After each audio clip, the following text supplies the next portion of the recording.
Hello guys, turuan ko kayo ng isang simpleng recipe. So dito gagamit tayo ng lotus roots. Yung 1/4 lang nito. O yung masyado siyang malaki, hatiin nyo lang sa apat. So itong ginamit natin kapraso lang. So diktikin nyo lang siya ng pino at ihalo na natin sa ating binili. So maglalagay din tayo dito ng toyo. At lalagyan din natin siya ng oyster sauce. So dito guys, tansyahan lang yung ginawa ko. Lalagay ko na lang siya sa kuno. And then ito naman po yung ating konting asin. And then lalagyan natin siya ng cornstarch.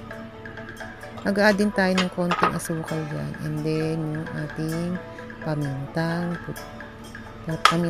puti o yung white pepper. So gagamit din tayo dito ng binikbik na chong o yung ating spring onion.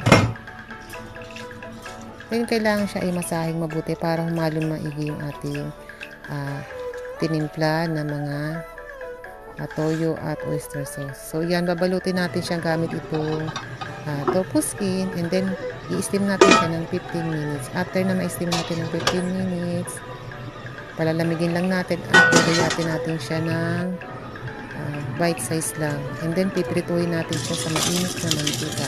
After natin siya maprito, yan na guys. So, depende na sa inyo kung ano yung gagamitin nyo na sausawan. Pero ito, pwede na rin ng ketchup. So, yun lang guys. Ganyan kabilis. Sana nagustuhan niyo ang ating video for today. Try nyo guys. Maraming nakapag-try nito ng mga kaibigan ko. At sigurado ko, magugustuhan nyo rin siya. Bye-bye!